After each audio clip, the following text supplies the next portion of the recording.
qu'ils ont tout détruit, ils ont tout changé, ils ont changé le catéchisme, ils ont changé les sacrements, ils ont changé la foi, ils ont changé la messe, ils ont changé les lois de l'Église, le code de droit canon. Ils n'ont plus rien laissé debout, ils n'ont plus rien laissé intact. Donc il n'y a plus rien dans l'Église conciliaire. Alors aujourd'hui, nous accueillons Julien à Radio Tour David.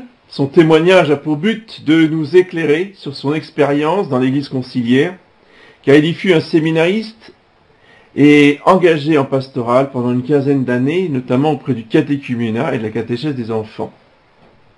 Alors comment est-il arrivé à la conclusion que l'Église catholique n'est pas l'Église conciliaire? Comment a-t-il effectué ce virage idéologique? C'est le thème de cette émission. Julien, bonjour. Bonjour. Alors ma première question, comment avez-vous eu l'idée de vous engager si fortement dans l'Église au point de vouloir devenir prêtre? Est-ce que cette idée remonte à votre enfance? Alors en fait, ça remonte pas forcément à mon enfance. Je suis issu d'une famille catholique et protestante par mon père. Et nous avons eu un petit peu comme tout le monde, j'ai fait du catéchisme, c'est ça que je voulais dire. Mais j'ai jamais vraiment accroché par rapport à la catéchèse. Et c'est vrai que mes parents insistaient au moins pour qu'on aille à la messe une fois par an quand on était jeune, à Noël. Mais je me souviens très bien que moi je refusais d'y aller. Parce que je me disais dans ma petite tête, soit on va à la messe tout le temps, soit on n'y va jamais. Il faut rester plutôt logique. Et le catéchisme, j'en garde un souvenir un petit peu abstrait, et j'avais l'impression, bon après c'est vrai que moi j'ai fait du catéchisme pour les jeunes, ensuite dans l'église conciliaire, et c'est vrai qu'on apprend une histoire religieuse, mais on ne creuse pas trop les questions doctrinales, et on apprend en fait une histoire, et c'est très déconnecté de la morale ou de ce qu'il faut faire ou de ce qu'il ne faut pas faire. Mais toujours est-il que vers mes 20 ans, j'avais quand même une soif de vérité en ce qui concerne l'existence de Dieu, et je me posais vraiment la question de savoir si Dieu existait, et si oui, qui était-il? Et je lui ai demandé un signe. Et c'est vrai que j'ai eu cette grâce à 24 ans, dans une église, d'avoir... alors c'est assez mystique ce qui m'est arrivé, mais j'ai eu la certitude que Dieu existait, et qui s'incarnait dans la personne de notre Seigneur Jésus-Christ. Et du coup, quand je suis sorti de l'église, j'étais profondément croyant. Donc c'est pas très rationnel, mais on va dire que à partir de ce moment-là, j'étais devenu très croyant, et c'est ce qui peut expliquer après, plus tard, que je sois rentré au séminaire. Donc on a bien compris que le changement radical de votre esprit lors de votre expérience, que vous qualifiez vous-même de mystique, fait de vous un potentiel missionnaire. Pourtant, je crois que vous allez nous expliquer que vous allez vivre vos premières douches froides. Alors oui, douche froide dans le sens où moi j'étais très content d'avoir rencontré Jésus, et quand j'ai terminé mes études, j'ai voulu devenir missionnaire. Parce que j'avais soif d'annoncer cette belle chose que j'avais reçue, et j'ai fait ce qu'on appelle une année propédeutique pour le diocèse de Versailles. Propédeutique, c'est une année qui était proposée à ceux qui voulaient rentrer au séminaire, une année avant l'entrée au séminaire, avec des cours d'initiation religieuse où on va peut-être un catéchisme un peu amélioré. Et notamment, dans ce catéchisme amélioré, il y avait la découverte, on devait découvrir des autres religions. Et on est allé voir l'imam de Poissy, qui, lors d'une discussion, disait qu'il ne comprenait pas les chrétiens parce qu'on était polythéistes. Alors, moi j'ai du coup défendu mon bout de gras, en disant que on n'était pas polythéiste, mais que on avait pour nous, quoi, c'était assez mystérieux, mais Dieu, trois personnes, trois natures, je veux dire, et une seule personne, donc on n'était pas polythéiste. Donc j'ai un petit peu défendu mon bout de gras. Excusez-moi, c'est le contraire. Oui, pardon. C'est 3 personnes et une seule nature. Oui, pardon, excusez-moi.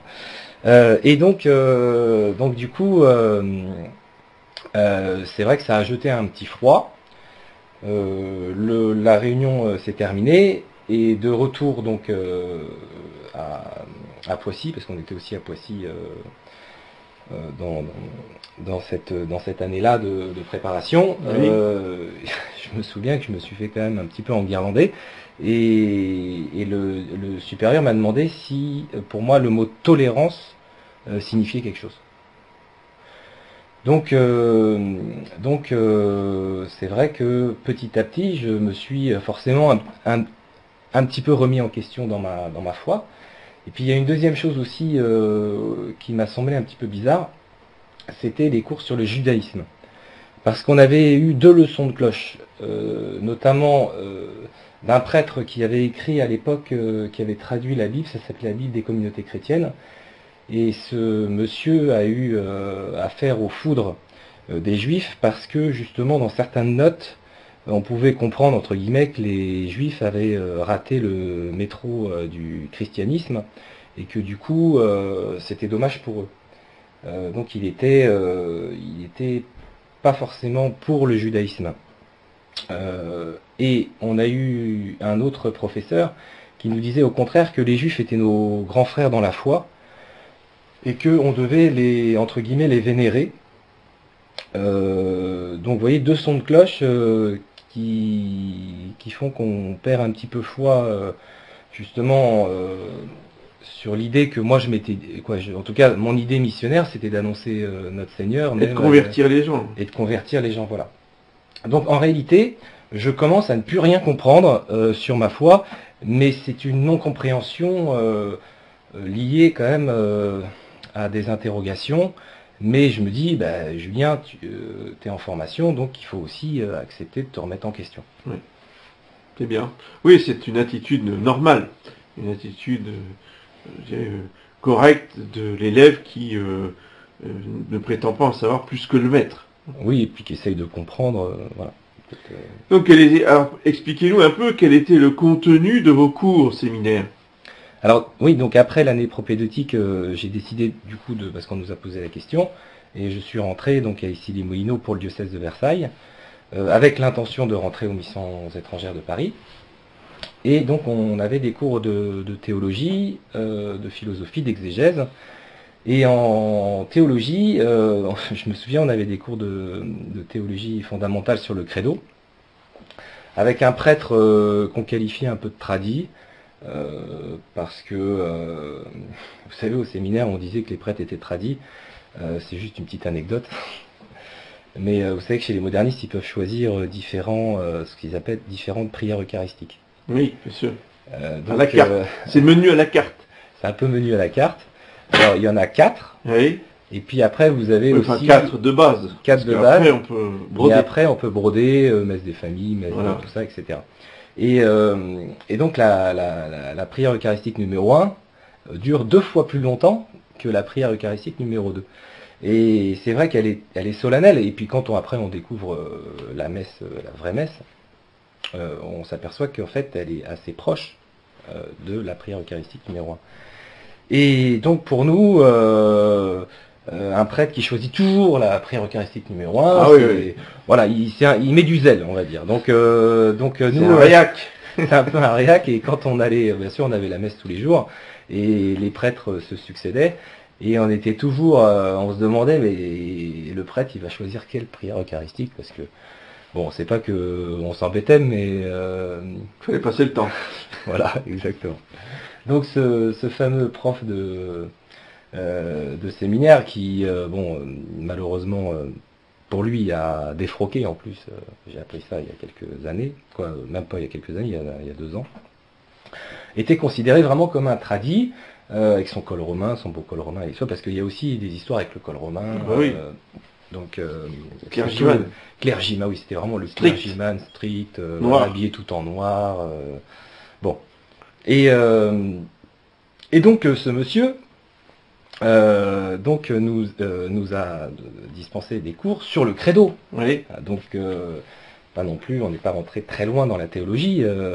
Et force est de constater que je ne comprenais rien. Mhm. Mais j'étais frustré Mhm. quand même, parce que moi j'avais un amour du bon Dieu, je voulais évangéliser, et pourtant je comprenais rien à ces cours. Et donc à la fin de l'année, il nous a demandé de faire un feedback un peu sur son cours. Mhm. Bon, pour s'améliorer l'année d'après. Donc ça c'est une bonne démarche.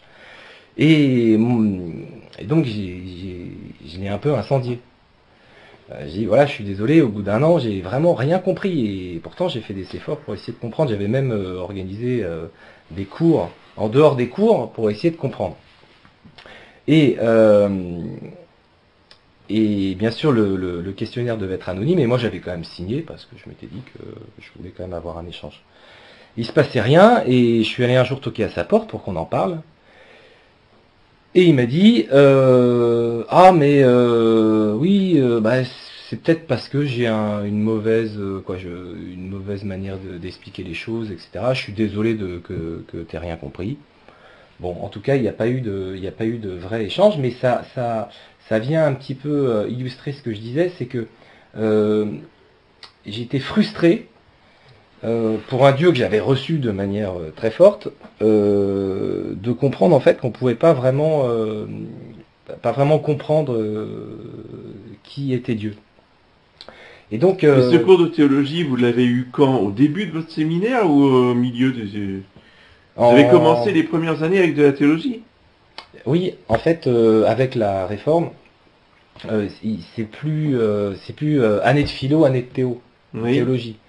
Tout est mélangé chez les modernistes. D'accord. Voilà. Alors, dans le jargon, on Oui, mais si gardait vous un n'avez petit pas peu. les outils philosophiques, comment pouvez-vous comprendre la théologie? Bon, ça c'est une question que je ne me suis pas vraiment posée. Hein. Oui, mais je crois que c'est la cause de votre incompréhension. Peut-être. Et alors, on avait quand même en parallèle des cours de philosophie, notamment la première année, c'était de l'initiation à la philosophie. Oui. Et quelle philosophie?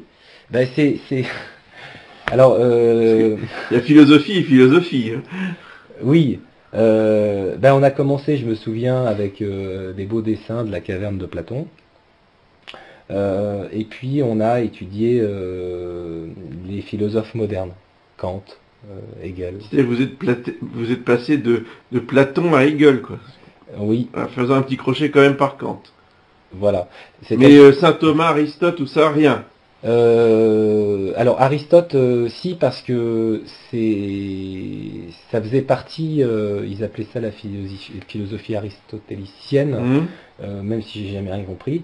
C'est peut-être dû aussi au fait que j'étais peut-être pas très intelligent, mais en tout cas, Saint Thomas d'Aquin, je ne savais pas qui c'était à l'époque. Hein, et en deuxième année, on avait la métaphysique.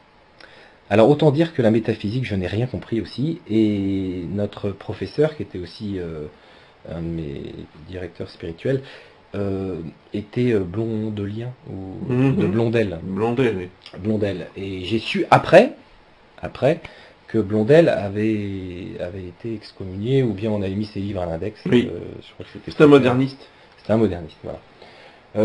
Donc après, pour terminer l'exégèse, qui vient un peu couronner ces cours où, au final, pas très compris grand-chose. L'exégèse, c'est un peu... et vous prenez un marteau-piqueur, et puis vous l'utilisez pour concasser des pierres. Voilà, pour concasser... Là, vous concassez le texte, c'est ça? Des textes, voilà. Donc, par exemple, vous pouvez passer 2 semaines sur 2 versets d'Isaïe. Ah oui, oui.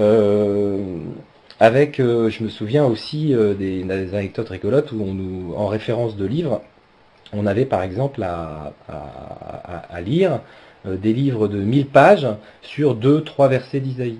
Voilà. D'un protestant qui nous expliquait pourquoi il fallait diviser en 3 périodes. Et que les catholiques avaient tort. Et que les catholiques ou pas, mais il fallait en tout cas que les catholiques comprennent qu'il fallait adhérer à sa théorie. À sa théorie, parce que c'était une théorie très, très exégétique, très marteau-piqueur, et notamment bien comprendre que Isaïe pouvait pas être la même personne. la période était trop longue, par exemple. Bon, je l'ai pas vraiment étudié, mais c'est comme la lettre aux Hébreux. Vous avez aussi plein de théories qui sont expliquées au séminaire pour nous expliquer que c'est pas Saint Paul qui l'a écrite, par exemple, des choses comme ça. Bon, pas forcément rentrer trop dans les détails, mais par rapport à mon témoignage, c'est vraiment comprendre que le séminaire est là surtout pour nous donner l'idée que la religion, telle qu'on doit la comprendre, c'est quelque chose qui évolue, quoi. C'est-à-dire qu'on ne peut pas être sûr à 100% de ce qu'on affirme, et donc l'enseignement est abscon, mais c'est nécessaire. Vous voyez, et du coup, ça faisait naître en moi une certaine frustration, mais cette frustration, je l'analysais comme une autocritique, quoi. Je me disais, c'est comme ça. Donc frustré, mais sans avoir le recul nécessaire pour comprendre que c'était pas normal.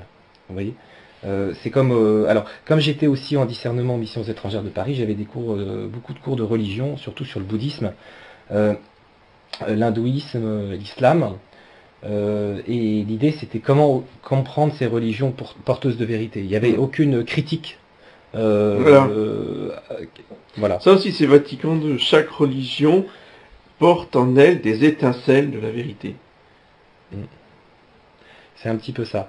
Mais je dois dire que à ce moment-là, je commence à être immunisé et à me faire à l'idée que Dieu, c'est quelque chose que j'ai ressenti, mais c'est quelque chose que pour moi. Vous voyez, j'ai reçu un truc à moi, bon, je suis très content, mais on ne peut pas évangéliser en racontant sa propre histoire. Il faut comprendre l'histoire de l'autre, bon, ça devient un peu compliqué, quoi. Et donc vous avez remarqué des contradictions ou des faits en désaccord avec notre foi? Pouvez-vous nous donner quelques exemples? Alors, j'ai un exemple assez cocasse. Au séminaire, bon, forcément, il y a moins de séminaristes aujourd'hui. Donc, on était dans un énorme bâtiment. Et les deux ailes du bâtiment étaient donc louées à des étudiants qui ne faisaient pas partie du séminaire. Et j'avais sympathisé avec un des étudiants qui un jour me dit « Julien, viens ce soir, j'ai des amis qui viennent. » Et en fait, c'était des gens, des évangélistes, hein, qui venaient lui parler de la Bible et tout ça. Donc déjà, je me dis c'est dommage, nous on est séminaristes, on aurait pu le faire déjà, je me dis c'est dommage. Et forcément ils avaient une vue un peu différente. Il faut savoir que les évangélistes, eux, ils sont pas comme les modernistes, hein, ils sont sûrs de leur truc et puis ils y vont, quoi. Donc c'est un discours assez affirmatif. Et donc j'ai mis un peu en garde mon ami, et je suis même allé, il louait le théâtre de Mogador à Paris le dimanche, et je suis même allé assister à une voilà. Et puis il me présentait en tant que séminariste et tout le monde trouvait ça super. Mais du coup, qu'est-ce que j'ai fait? Naturellement, je suis allé voir le supérieur du séminaire pour lui dire que il y avait ce genre de choses qui se passaient au séminaire. Eh bien, le supérieur m'a dit, ah ben, du moment qu'il parle de Jésus, c'est bien. Voilà. Sans plus. Sans plus. Alors que, pour moi, je trouvais ça quand même pas normal du tout. Un autre exemple aussi cocasse, c'est que nous avons un diacre de Montpellier qui est venu au séminaire nous faire des cours sur la sexualité. Et notamment dans un contexte où on parlait beaucoup des affaires pédophiles. Et l'idée du cours, c'était nous dire que le péché existait s'il y avait une des deux personnes qui n'était pas consentante. Donc ça validait l'homosexualité, ça validait la masturbation, mais bien sûr ça validait pas la pédophilie, parce que la pédophilie, forcément, il y en a un qui n'est pas consentant, mais voilà. Bon, donc ça aussi, ça m'a un petit peu perturbé. Un autre exemple aussi, j'ai pas le souvenir au séminaire d'avoir récité une seule fois le Bénédicité. Sauf quand il y avait un évêque ou quelque chose comme ça. Et puis les polémiques au séminaire, ça tournait toujours autour du col romain. Oui. En gros, quand tu seras prête, est-ce que tu mettras un col romain? Grave question. Donc question vraiment fondamentale, moi ça m'énervait. Et puis également la polémique aussi, c'était le Sanctus, alors on le chante en latin ou en français. Voilà. Ça, Le comble de la réaction, c'était de chanter le Sanctus en latin. voilà, c'était un petit peu ça. Donc je dis pas que j'étais malheureux au séminaire, mais quelque part, c'est sûr que être missionnaire là-dedans, c'est... Est-ce qu'on peut dire que votre foi était déjà attaquée? Ben, disons que oui et non. En tout cas, ce que moi j'avais ressenti lors de mon expérience un peu mystique, et que après j'ai confirmé en lisant les évangiles, etc., c'est que je détenais vraiment la vérité. Et que du coup j'avais envie de l'annoncer à tout le monde, mais même aux musulmans, aux juifs, aux athées, etc. Donc cette fois-là, oui, elle a été attaquée. Ça c'est indéniable, c'est que dans ma tête, je m'étais dit, oui, mais le Seigneur a peut-être bien fait les choses, et puis il a donné une parcelle de vérité aux musulmans, une parcelle de vérité aux bouddhistes, une parcelle de... Bon. Donc ça c'est sûr que ça a cassé quand même une corde Oui. qui était tendue, et bon. Et puis je me suis même remis en question par rapport à ce que j'avais reçu ce jour-là. Mais cette flamme, je l'avais toujours. Je voulais toujours devenir prêtre pour annoncer une bonne nouvelle aux autres. Et c'est pour ça qu'à cette époque-là, j'avais toujours dans l'idée d'être prêtre en Asie. Mais je dirais que dans l'annonce de la foi, du coup, on n'est plus dans une annonce doctrinale, on est dans une annonce plutôt bonne nouvelle. Ah ben avec Jésus dans son cœur, on va mieux. Oui. C'est un petit peu ça. D'accord. Je dirais, on est dans le sensible en fait. Qu'est-ce que ça voulait dire par sensible? Ben, sensible, c'est subjectif. Vous voyez, si vous voulez, il n'y a rien d'objectif dans le côté sensible. C'est je le sens ou je le sens pas, quoi. Voilà, exactement. Donc à la limite, l'évangélisation pouvait s'arrêter là. C'est-à-dire, découvre, Est-ce que tu le sens? Voilà, découvre Jésus dans ton cœur, et si tu le sens, c'est bien. Si tu le sens pas, à la limite, va voir ailleurs, quoi. C'est un peu... C'est chacun selon son cœur. Voilà, c'est ça. Mais c'est vraiment plus tard, lors de ma conversion, que j'ai découvert mon erreur. Et je dirais que c'est là où réside en fait toute la pierre d'achoppement de notre formation. Elle laisse libre cours à notre interprétation de la foi. Ça, je peux le dire aujourd'hui avec le recul. Oui. J'en étais pas très conscient à l'époque, mais c'est vraiment chacun donne à son image de la foi. Alors c'est sûr qu'on étudie la Bible, c'est sûr qu'on fait un petit peu de spiritualité, c'est sûr qu'on fait tout ça, mais c'est vraiment chacun est libre cours d'interpréter la foi comme il veut. Il n'y a pas de, il y a vraiment pas de certitude, il n'y a aucun repère. Voilà. Aucun On est repère. bien dans le modernisme tel qu'il est décrit par Saint Pilice, que la foi surgit du subconscient de l'individu et ne vient pas d'un enseignement extérieur. Non. Je dirais la foi, ça donne une paix sensible qu'il faut découvrir pour aller mieux. Voilà. C'est un petit peu ça, je dirais, la bonne nouvelle chez les modernistes. Hein. Oui, c'est du bien-être psychologique. Alors, pouvez-vous nous donner un exemple marquant? Alors, moi j'ai un bon exemple parce que ma grand-mère était très pratiquante.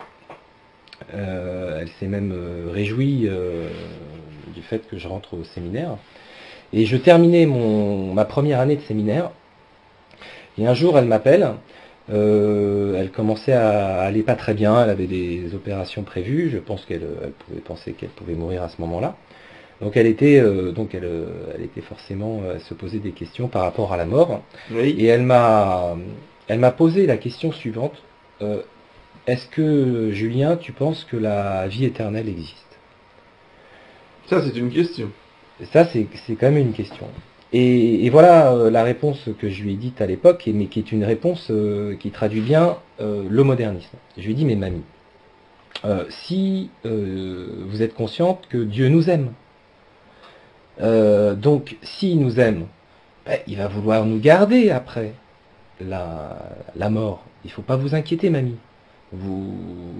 Dieu, vous le connaissez, il est amour. Or, pour qu'un amour existe, il faut forcément qu'il perdure dans le temps. Donc la mort n'est qu'un passage, ne vous inquiétez pas. Voilà la réponse sensible pour rassurer ma grand-mère. C'est sûr que a posteriori, aujourd'hui, je n'aurais pas dit du tout ça. Je lui aurais rappelé que la vie éternelle est un dogme, qu'elle n'a pas le droit d'en douter, et je lui aurais demandé si elle avait, si elle avait fait tout ce qu'il fallait pour être sûre de se préparer à mourir correctement et aller au ciel, et à éviter d'aller en enfer. Mais voyez un petit peu, je trouve que c'est un bon exemple parce que ma grand-mère, qui était très pratiquante et qui a vécu aussi Vatican II, etc., elle arrive à la fin de sa vie, elle se demande si la vie éternelle existe. Oui, c'est incroyable. Et vous, la seule réponse que vous lui apportez, c'est une réponse d'amour, mais sans aucune précision, c'est-à-dire dans la confusion totale par rapport à l'existence concrète de cette vie éternelle. Exactement, c'est-à-dire que c'est une espèce d'espérance logique qu'on se fabrique dans le sensible parce que Dieu est amour, donc si Dieu est amour, il ne va pas nous abandonner. Vous voyez, moi c'est pas une référence à l'évangile ou à un texte du magistère. Et oui, voilà, c'est comme ouais, voilà, est-ce que 1 plus 1 égale 2? Ah ben peut-être, je sais pas quoi. Voilà, je lui ai dit ce que moi je ressentais. Voilà. Mais c'était tiré d'aucun catéchisme, d'aucune foi doctrinale, rien du tout. Et peut-être qu'elle aurait eu d'autres réponses différentes, mais vous voyez, c'est surprenant. Et je peux vous dire que ma grand-mère elle est toujours à la messe, qu'elle lisait des livres religieux, etc. Voilà. Donc ensuite, eh bien, vous allez partir comme apprenti missionnaire, si je puis dire, à Calcutta, pour un stage entre guillemets. Pouvez-vous nous relater cette expérience? Oui, alors, en fait, au terme de mes 3 premières années, on va dire, au séminaire, j'ai demandé à l'évêque de Versailles de rentrer aux missions étrangères de Paris. Et lui m'a dit que ça aurait été bien que je fasse une année à l'étranger pour voir si oui ou non j'étais confirmé dans cette vocation. Et donc j'ai été de manière assez surprenante envoyé à Calcutta, parce qu'à Calcutta il n'y a jamais eu de prêtre des missions étrangères, et j'étais envoyé chez donc les Don Bosco Fathers, qui sont très très très nombreux en Inde, et qui s'occupent de la formation des jeunes, ils ont beaucoup d'écoles, etc. Et à Calcutta, ils ont notamment plusieurs maisons qui accueillent les enfants des rues. Et donc j'ai été envoyé là-bas, pas du tout dans une mission pastorale, comme j'avais fait des études de commerce avant, ils avaient dit, bah, c'est très bien Julien, tu vas aider l'association à trouver de l'argent. Donc auprès de bailleurs de fonds donc indiens, et puis j'étais en lien aussi avec une association française, donc je peux donner le nom de l'association, de toute manière elle existe toujours, c'est une association qui s'appelle Achalayam, et donc il y a une association qui s'appelle l'ASA, c'est-à-dire l'association de soutien à Achalayam, mais qui est gérée par un Français, par des Français, et moi je devais leur envoyer donc des dossiers pour que eux puissent en France trouver de l'argent pour l'association. Alors c'est sûr que le levier de l'association de soutien en France était beaucoup plus important financièrement que le levier indien, parce que pour les mêmes efforts on avait 10 fois plus d'argent qui arrivait d'Europe que d'Inde. Mais bon, moi je faisais quand même les deux. Alors déjà, première chose bizarre, c'est que ce monsieur ce monsieur qui était directeur de cette association de soutien, je le remplaçais. Il avait passé au moins 6 ou 7 ans sur place. Donc c'est moi qui prenais son boulot, et à ce moment-là, il est rentré en France. Et donc je l'ai vu plusieurs fois faire des petits séjours à Calcutta. C'est un jeune Français. Et alors, tenez-vous bien, ce monsieur disait qu'il était musulman. Déjà. Donc je trouvais ça assez bizarre. Dans une maison catholique. Dans une maison dite catholique. et il était bien sûr adulé par tous les jeunes. Il avait eu le temps d'apprendre les langues. En plus, il connaissait l'hindi, le bengali. Et je me souviens, il partait dans des discussions quelquefois très très longues avec les jeunes. Je ne sais pas ce qu'il racontait, mais en tout cas, les hommes l'aimaient bien. Et puis aussi les prêtres, parce que c'était quand même une association qui était gérée par des prêtres. Les prêtres l'aimaient aussi beaucoup, mais c'est sûr qu'il apportait, par son association de soutien, beaucoup d'argent. Le problème, c'est que assez rapidement, j'ai commencé à me rendre compte qu'il y avait dans cette association un réseau de pédophilie. Et je l'ai découvert par hasard. Et j'ai donc tiré un petit peu la ficelle que j'avais découverte, et j'ai découvert des choses difficiles, et justement qui concernaient le monsieur dont je viens vous parler, et de tous les volontaires qui venaient, parce qu'à un moment donné, je me suis posé la question, comment ça se fait que tous les volontaires qui arrivent là-bas, qui sont parrains, parce que vous savez, on peut parrainer facilement des enfants là-bas, vous êtes le parrain, vous envoyez des cadeaux, un peu d'argent, etc. à l'association. Donc les parrains venaient, et j'avais quand même l'impression, je me disais, mais c'est quand même dingue, à chaque fois que je vois un parrain, ou un volontaire, je tombe à chaque fois sur quelqu'un d'assez efféminé, vous voyez. Bon, ça c'était quelque chose que j'avais. Ça vous a mis un peu la puce à l'oreille, non? J'ai mis un petit puce à l'oreille. Après, vous vous souvenez, moi, je faisais les bailleurs de fonds indiens. Oui. Donc j'allais voir des gens importants. Et un jour, j'ai découvert par une dame, qui était donc une bienfaitrice de l'association, j'ai découvert le poteau rose. Oui. Alors je vais pas rentrer trop dans les détails, etc. Mais toujours est-il que j'ai monté un dossier avec des témoignages, avec des choses, et malheureusement, il y a eu une petite erreur dans ma stratégie qui a fait qu'à un moment donné, ça a filtré. Et ce dossier, ou du moins les entames de ma recherche, ont filtré sur la France. Et à ce moment-là, donc j'ai été persécuté par l'association de soutien. Il ne m'envoyait plus du tout de travail, j'avais plus rien à faire, etc. Et du coup, moi je me suis dit c'est pas grave, je vais prendre mon temps, et du coup je suis allé visiter une bonne partie de l'Inde.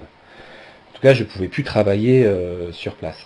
Mais il faut savoir que j'avais été aidé d'un prêtre sur place, un prêtre du Prado, qui a donc à un moment donné, lors d'un de ses voyages à Paris, dit que je découvrais tout ça dans cette association.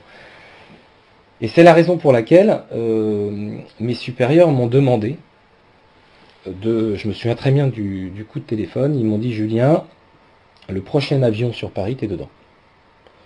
Donc ça fait un peu bizarre, moi il me restait 3 mois encore à faire sur place. Et donc j'ai fait mes affaires et je suis parti. Voilà un petit peu l'expérience, cette expérience indienne. Et en parallèle de ça, me demandez pas pourquoi, j'ai perdu la vocation aussi. Voilà. D'accord. Donc, vous pouvez développer ce que vous avez découvert et expliquer comment cette dénonciation a reçu ou pas un écho auprès de vos supérieurs? Alors, c'est ça qui est un petit peu bizarre, c'est que je n'ai jamais pu expliquer à mes supérieurs ce que j'avais découvert. La seule chose que j'ai eue, donc c'est un coup de fil de celui qui m'avait envoyé à Calcutta, qui est aujourd'hui supérieur des missions étrangères de Paris, qui m'a dit voilà, on a reçu à Paris donc ce monsieur dont je vous parlais tout à l'heure, qui s'appelait Frédéric. Il nous a dit qu'il était homosexuel, mais il nous a juré qu'il n'était pas pédophile. Donc nous avons donc décidé d'arrêter de travailler avec cette association, c'est tout. D'accord. Mais moi, le dossier, les témoignages et tout ça, il n'y a rien eu. Mais sur le moment, c'est aujourd'hui où je me dis que vraiment c'était pas normal. Sur le moment, bref. Ils ont étouffé l'affaire, quoi. Ils ont étouffé l'affaire. Dans la logique, alors c'est vrai que moi j'en avais pris plein la figure. Quand je suis rentré en France, j'avais peut-être envie de passer à autre chose, mais je trouve ça quand même un petit peu bizarre qu'on m'ait pas demandé quand même de me justifier, surtout qu'ils m'ont demandé de revenir plus tôt. ils ont certainement craint pour ma sécurité ou des choses comme ça. Mais ils n'ont pas fait d'enquête. Mais il n'y a pas eu d'enquête, il n'y a rien eu. Oui, tout à fait. Voilà. Alors vous décidez de quitter le séminaire au bout de 3 années d'études et une de stage. Comment avez-vous vécu de ce départ? Alors, quand je suis rentré du séminaire, je suis allé quand même quand je suis rentré de Calcutta, je suis allé voir le super du séminaire, le père Ono, à Issy-les-Moulineaux. Et il m'a dit, mais vous savez, vous inquiétez pas, le séminaire forme des prêtres, mais aussi de très bons pères de famille. Bon, me voilà rassuré. J'étais donc rassuré. Et puis je me retrouve dans la nature. Si vous voulez, du jour au lendemain, il se passe plus rien. Voilà. Plus personne prend contact avec vous. Et puis du coup, c'est vrai que je me suis marié très vite après. D'accord. Et donc vous avez fait une préparation au mariage, n'est-ce pas? Oui. Comment cela s'est-il passé? Bon. Alors, vous imaginez bien que j'avais un carnet d'adresses, un bon carnet d'adresses de prêtres que je connaissais. Donc c'est un ami des missions étrangères qui nous a mariés. Et la préparation mariage, en fait, il n'y en a pas eu du tout. On se voyait de temps en temps, on mangeait au restaurant, et donc il n'y avait aucune préparation, aucune recommandation. Mais je vous remercie de m'avoir posé la question parce que et c'est ça aussi un détail important, c'est que plus tard, en découvrant l'encyclique de Pie XI Casti Connubii, c'est pas en plus très long, mais je veux dire, il y a tout dedans. Donc moi je crie au scandale, et je trouve ça pas normal que j'ai pas eu ce jour-là ce texte dans les mains, parce que justement tout est bien expliqué, et on comprend bien la différence entre un mariage catholique et un mariage païen. Or moi j'étais tout à fait prêt à me marier de manière catholique. D'accord. Et là, vous intégrez la vie de paroisse. En tant que pratiquant, avec des responsabilités, notamment dans l'accompagnement des baptisés adultes, et petit à petit, vous allez découvrir des choses qui vous choquent. Oui, mais les choses qui me choquent n'ont pas commencé forcément avec des histoires religieuses. Expliquez-vous. C'est-à-dire que dans la vie profane, j'ai commencé à me poser des questions sur la véracité de ce qu'on nous racontait sur le 11 septembre. Mais c'est arrivé vraiment de manière... Et comme on dit dans l'armée, poser des questions, c'est commencer à désobéir. Oui, c'est peut-être ça. Mais bon, là, pour l'instant, il y avait pas d'incidence majeure. J'ai découvert... alors, c'est vrai qu'au début, on est un petit peu curieux, et puis on se pose des questions, et derrière, il y a quand même des arguments. Donc, moi, j'ai creusé un peu les arguments. Je dis pas que... alors, c'est très... Aujourd'hui, on dit théorie du complot, complotisme, etc. Moi, je m'en fichais de tout ça. J'ai essayé de découvrir la vérité. Et c'est vrai que dans ces sites-là, ou dans, je dirais, les personnes qui véhiculaient ce genre d'informations, s'attaquaient régulièrement aussi à l'Église catholique. Mais je partais du principe qu'ils étaient en dehors, donc ils ne pouvaient pas connaître, etc. Mais je me souviens très bien d'une image qui m'avait énormément choqué, parce que forcément quand on commence à partir sur le 11 septembre, sur, je dirais, le nouvel ordre mondial, etc., on comprend que il y a des choses bizarres qui se passent, notamment aux États-Unis, et notamment chez les Bush. Et voir Benoît XVI passer 2 réveillons de suite avec des photos à l'appui, etc. chez Bush, moi je me disais, mais qu'est-ce qu'il fait là-bas? Déjà, et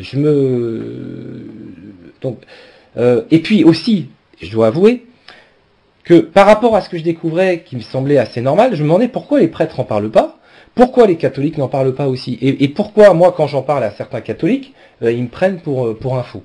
Bon, alors du coup, j'ai mis ça sous le boisseau, malgré tout, je continue mes recherches. Jusqu'à ce que vous tombiez un jour sur des vidéos de Pierre Hilard. Voilà. Alors, racontez-nous. Alors, Pierre Hilard, il a été dans la continuité des auteurs que j'ai écoutés sur Internet, et lui, il parlait de Vatican II. Oui. Comme quoi, c'était un moment important dans l'histoire, parce que tout a basculé, et que si, que ça. Et que c'est très lié au mondialisme. Et que c'est très lié au mondialisme. moi, bien sûr, je n'avais pas vraiment fait le rapport, mais je m'étais dit, mais Julien, quand même, ça vaudrait peut-être le coup que tu creuses un peu la question. Surtout que j'ai une partie de ma famille qui est à la Fraternité Saint-Bélis, qu'on voit jamais. Alors, je fais juste une petite digression, mais au séminaire, ou même dans le monde moderniste, on diabolise tellement les tradis qu'on n'a surtout pas envie de mettre le bout d'un petit doigt là-dedans. Mais du coup, forcément, Pierre Hilard, pour pouvoir critiquer Vatican II, se réfère aussi au magistère de l'Église avant Vatican II. Et donc, c'est là où ma démarche a été intéressante et fructueuse, c'est que j'ai à la fois plongé le nez dans le concile, mais j'ai aussi étudié Saint Pidis, les écrits et les encycliques de Saint Pidis, notamment Pacendi Dominicis Gregis, et c'est vraiment là où tout a basculé. Ouais, je comprends. Et donc, qu'est-ce que vous faites? Là, je fais un petit travail, papier, crayon, je regarde un petit peu Vatican II, je découvre des choses qui étaient vraiment ce qu'on nous enseignait au séminaire, et puis j'ouvre Pacendi Dominicis Gregis, et là, je prends une énorme claque. Vous avez l'impression que Saint-Pédis parle de vous? Ou de vos anciens confrères? Non, mais je vais vous dire en fait pourquoi je prends une claque. C'est parce que je découvre une autre religion. Ça, c'est... qui était la vôtre. Qui était la mienne. Sans être la vôtre complètement. Disons que ça sonnait juste à ce moment-là. Mais je découvre une autre religion. À la limite, là, c'est pas une question de foi ou de pas foi, c'est comme si, je sais pas, alors, je parlais du golf tout à l'heure, mais je peux déjà commencer à en parler, mais c'est comme si on joue au golf, puis on s'aperçoit, en fait, qu'on joue pas au golf, mais qu'on joue au badminton. Vous voyez, c'est comment dire, qu'on découvre que le golf est différent du badminton, alors qu'on nous a toujours dit que c'était le même sport. C'est un peu ça. Faut pas forcément... on va prendre même un athée de base ou quelqu'un qui n'est pas du tout attiré par la spiritualité. Il suffit qu'il compare, je dirais, ce qui a été fait avant Vatican II dans les textes et après. Force est de constater qu'on est à affaire à deux religions différentes, comme on peut avoir deux sports différents. Voilà. Mais moi, c'est ça, surtout ça, qui a été pour moi. Je dis pas que à ce moment-là, je me suis pas dit, je me convertis. Mais là, je me suis dit.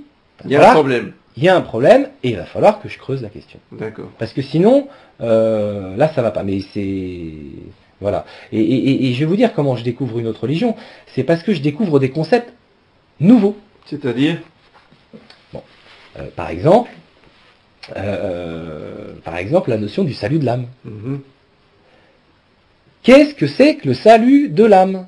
Je n'en avais jamais entendu parler. Ce qui est un peu fort pour de futurs prêtres. Le rôle du prêtre, c'est quand même de sauver les âmes. Oui, et puis moi je vais... Et vous n'en aviez donc pas conscience. Et j'en avais pas conscience.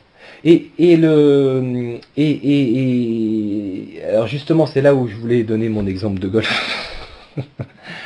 C'est comme si j'avais, pendant 15 ans, joué au golf, et que j'ai découvert au bout de 15 ans qu'il fallait mettre la balle dans le trou. C'est vraiment, c'est tout à fait ça. C'est-à-dire que je découvre quoi ? Qu'on est catholique pas pour faire joli, on est catholique pour sauver son âme. Ah, et c'est quoi sauver son âme ? Sauver son âme, c'est pour aller au paradis. Alors, quid de si je sauve pas mon âme, qu'est-ce qui se passe ? On va en enfer. Donc, cette espèce, je dirais, bon, alors, vous allez me dire, c'est simple comme concept. On doit sauver son âme pour aller au paradis, pour éviter d'aller en enfer. Ben oui, mais ça, c'est quelque chose de nouveau. Béaba. Alors, c'est sûr que vous dites que c'est le béaba, mais pour un moderniste, on peut s'amuser, si vous voulez, à faire les sorties d'une messe le dimanche, n'importe où, en France, et leur poser la simple question pourquoi vous êtes catholique. Je vous promets que vous avez même pas 99,9% des gens qui vont pas vous répondre, mais 100% des gens vont vous donner plein de réponses, mais jamais celle-là. Jamais. Oui.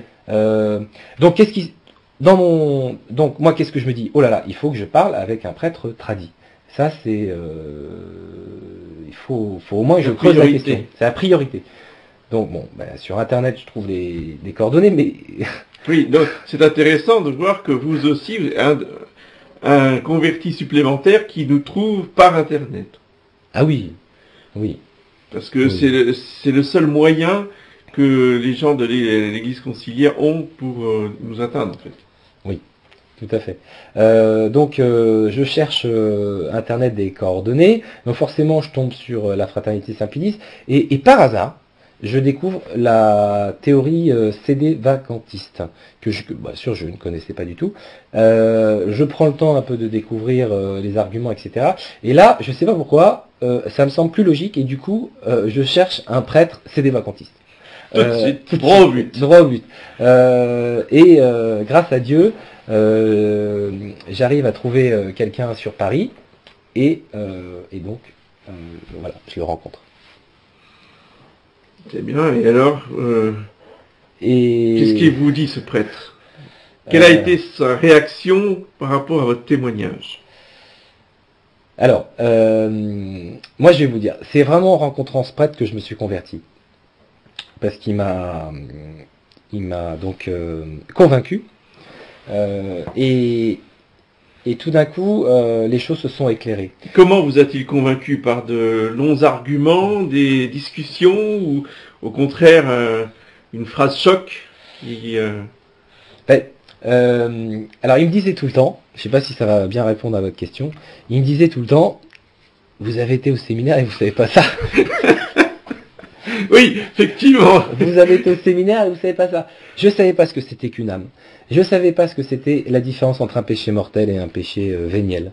Je ne savais pas que... alors quoi, je le savais juste par rapport à ce que j'avais eu de Saint-Pédis. Je ne savais pas par recours.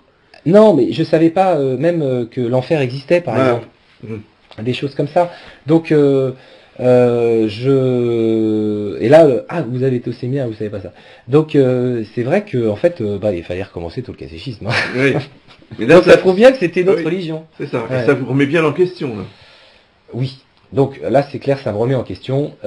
Et je dois vous avouer que là, on prend un vertige. On prend quand même un vertige parce que se dire que l'Église qui se dit catholique n'est pas catholique, forcément.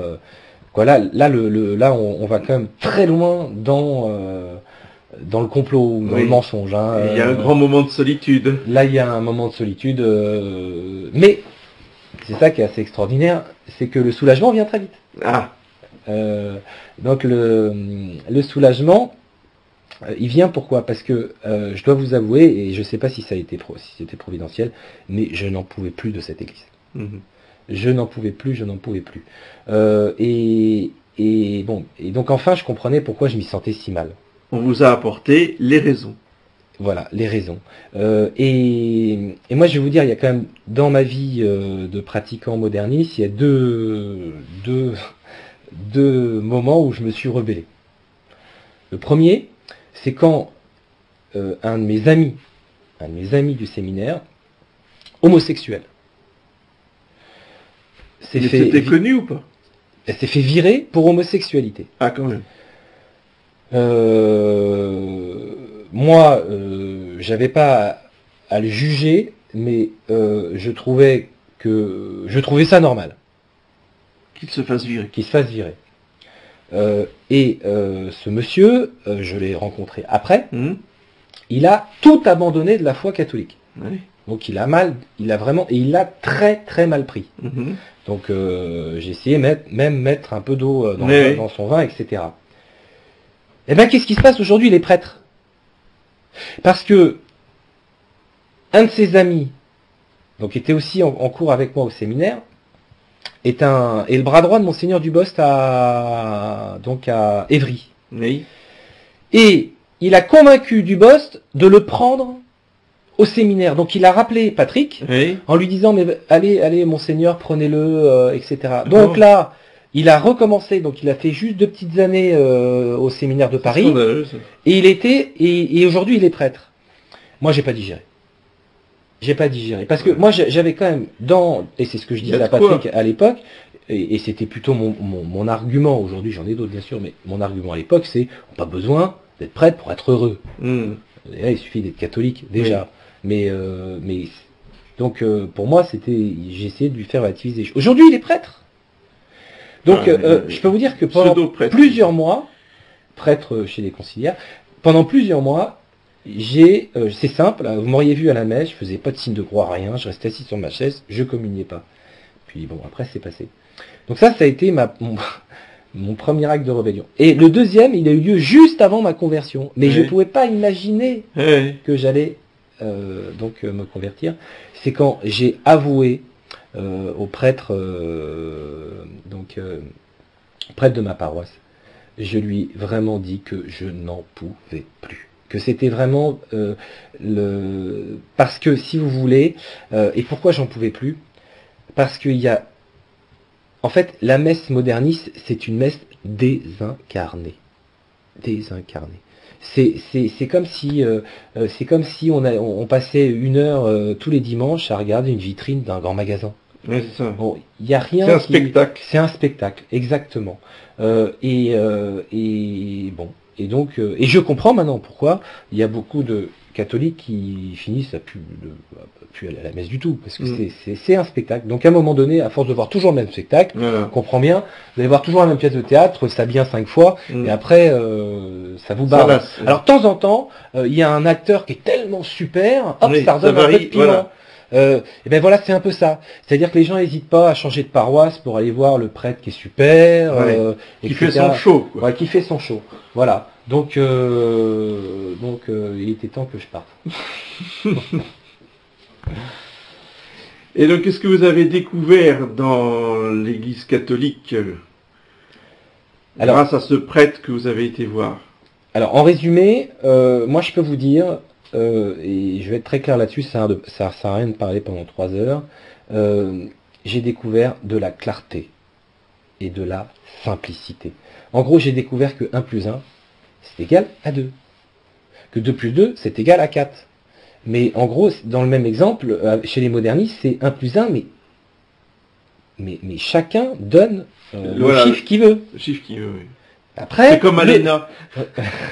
Et après, je dirais que le boulot du catholique, c'est accepter de rencontrer des gens qui donnent pas le même chiffre. Et du coup, l'enjeu, ça va être d'être tolérant.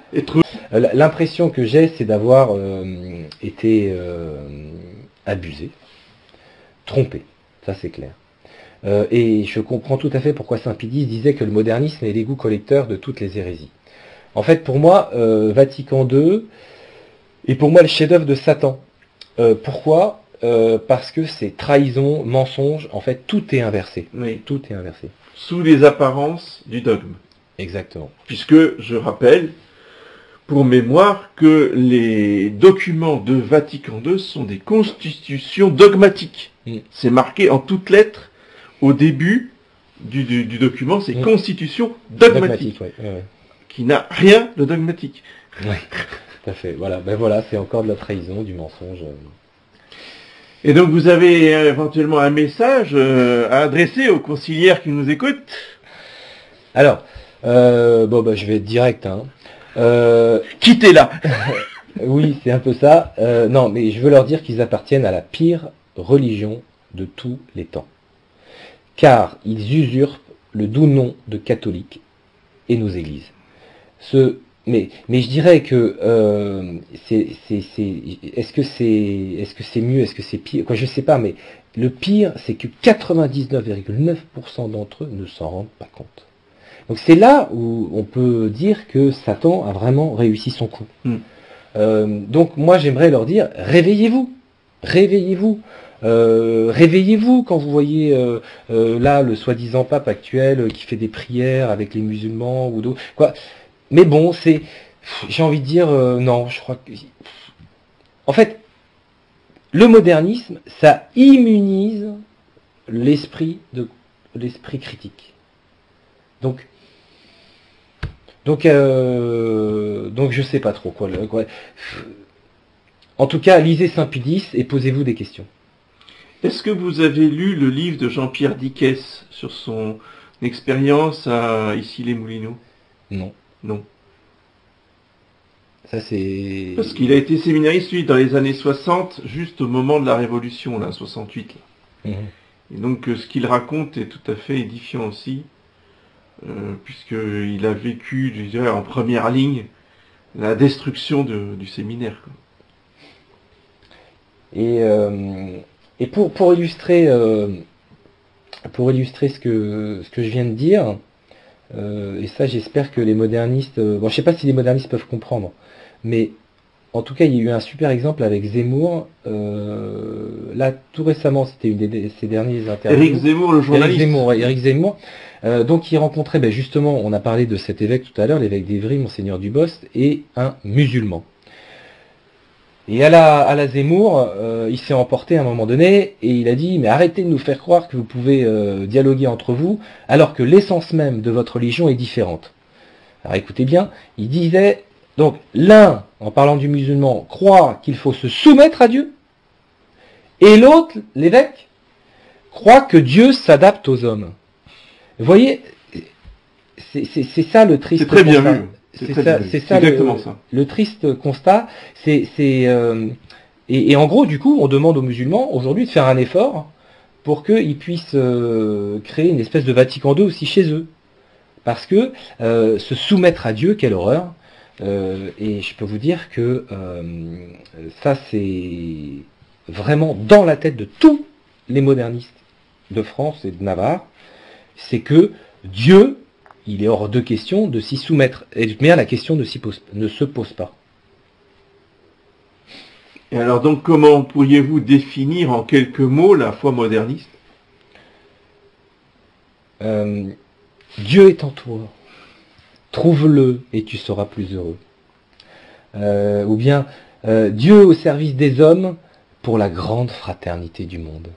Je cherche le visage du Seigneur. Voilà. Dieu n'est pas dans les dogmes, hein. Il est dans l'amour. Et puis, j'ai envie de vous donner un exemple aussi pour terminer, qui résume bien le modernisme. Quand vous avez des enfants et que vous les emmenez au catéchisme, si vous allez chez les modernistes, ils vont vous donner donc un livre qui s'appelle Grain de soleil. Alors, expliquez-moi ce que c'est qu'un grain de soleil. Qu'est-ce que ça veut dire, un grain de soleil? Alors moi je veux bien un grain de blé, je veux bien un rayon de soleil, mais qu'est-ce que c'est qu'un grain de soleil? Donc déjà, vous voyez, dans les titres, déjà, on comprend rien.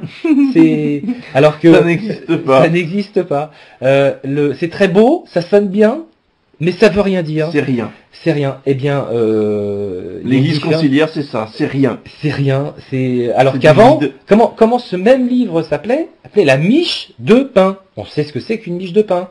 On peut le décliner. On peut. Ça nourrit, c'est caché, il faut le trouver, etc., etc. Je veux dire, il y a matière un petit peu et c'est bon comme le bon pain. Exactement, exactement. Mais qu'est-ce que c'est qu'un grain de soleil? Voilà, c'est ça. C'est le moderniste, c'est celui alors c'est grain de soleil décliné à tout le reste. Et aujourd'hui, comment définirez-vous votre foi, comme vous le vivez dans les chapelles catholiques? Alors, moi je dirais, Dieu nous a créés pour aller au paradis. L'Église nous enseigne comment y arriver. Alors, au boulot. Voilà, c'est tout simple. Écoutez, merci beaucoup. Et je crois que nous avons tous profité de cette expérience que vous avez eue dans cette secte non catholique. J'espère que ça pourra profiter à certains qui nous écouteront, qu'ils réalisent un petit peu plus qu'ils sont ou qu'ils étaient ou que leurs amis sont dans une société qui n'est pas l'Église catholique. Ça, c'est le message que nous essayons de faire passer. Je crois que vous l'avez bien compris. Nous le déclinons, nous, sur tous les tons de la gamme, effectivement, que la secte conciliaire qui est à Rome n'est pas l'Église catholique, que le Concile Vatican II n'est pas un concile et n'est pas catholique, et que cette fausse religion et cette fausse Église eh bien c'est justement elle qui éclipse l'Église catholique, c'est-à-dire qu'elle se met devant, qu'elle cache la vraie Église. Ce qui est visible, c'est la secte conciliaire. Mais l'Église catholique n'est plus accessible au regard extérieur, eh bien, du juif, du musulman, même du protestant. Il proteste plus contre rien, parce que ce qui se présente comme étant l'Église catholique est identique à sa propre religion protestante. La messe, entre guillemets, de l'Église catholique, c'est la même que la scène protestante. Donc, il n'y a plus rien contre quoi protester. On est d'accord. Donc, voilà, ça c'est très important. Qu'ils ont tout détruit, ils ont tout changé, ils ont changé le catéchisme, ils ont changé les sacrements, ils ont changé la foi, ils ont changé la messe, ils ont changé les lois de l'Église, le code de droit canon. Ils n'ont plus rien laissé debout, ils n'ont plus rien laissé intact. Donc il n'y a plus rien dans l'Église conciliaire. C'est le néant, vous l'avez très bien dit. Le néant, c'est-à-dire qu'il n'y a plus la grâce, il n'y a plus la foi, il n'y a plus la présence réelle, il n'y a plus rien. Il n'y a plus que des images, des souvenirs, des symboles, mais il n'y a plus la réalité de la vie divine qui a quitté cette société. Oui, tout à fait. Je pense que nous sommes bien d'accord là-dessus. Voilà, eh bien chers amis, nous vous disons à bientôt pour une prochaine émission. Au revoir. Au revoir.